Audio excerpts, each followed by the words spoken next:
To be one of those, well, Or do honestly, you didn't not think. feel like Yeah, you are? I didn't think about it that way, but I think it is.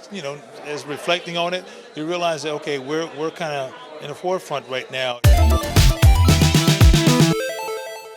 Talk about where things stand with Bitterroot now. Where things stand right now is that it's going to be a movie produced by the Black Panther director Ryan Coogler, and so his whole production company will be overseeing our project. Yeah. That's exciting. So how does it Yeah, feel? it's quite overwhelming in an awesome kind of way, but I'm very grateful to know that someone of his caliber was interested in doing our series. What was so encouraging is that he reached out to the movie studio.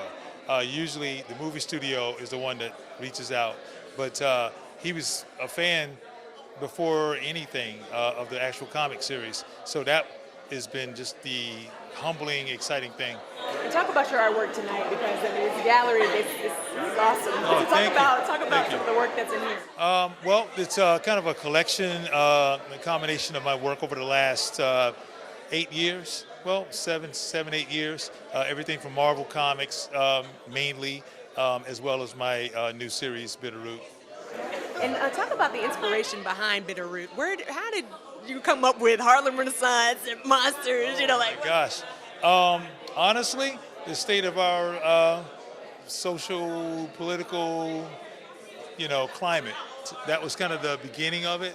And honestly, I needed a form of escapism. And Harlem Renaissance is one of those time periods that I'm really super interested in and a fan of. So it became kind of I guess, lightning in the bottle, if you will, where I got inspired to want to create something, and I started realizing that that's something that that time period wasn't really explored a lot in the fantasy realm, and it's one of those things where it kind of writes its own story because that moment in history is so magical in itself with all the great creative minds that came around that time. So we thought it would just be kind of awesome to be able to have a story that really pushes the fantastical in that time period. When you talk about black fantasy, it's not a lot in terms of on screen, a lot more in books and comics and everything. But how does it feel to be able to kind of be one of those strong voices in when it comes to black fantasy?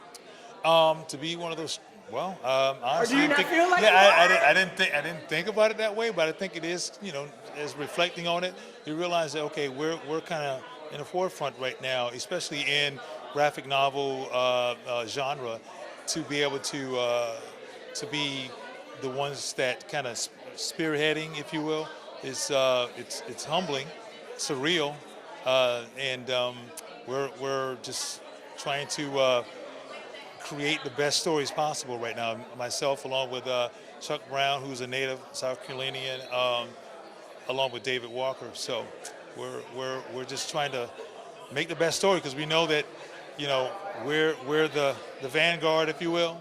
So. Do you guys have an end in sight on what you're trying to do with Bitterroot, or you guys are just creating and creating content?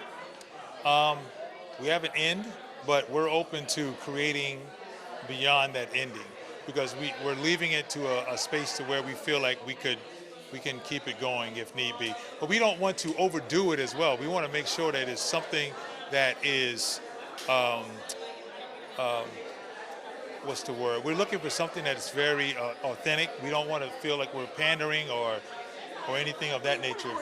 We want it to be organic. We want to make sure that it's something that's a lot more, again, sincere and not just a big marketing ploy type thing.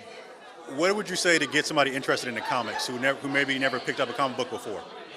Um, Go to your local library and pick up books like Bitterroot and just read because it goes beyond just a comic book story. It's about history. We use actual history, and it's a backdrop for the story that we're trying to tell. You'll learn a few things there. We actually have essays in each issue. We collected all those essays in our trade, so you get these scholars from all over the world, writing on the historical aspects of that time period as well as culture in general. So it's educational. We got libraries all over the country endorsing this book.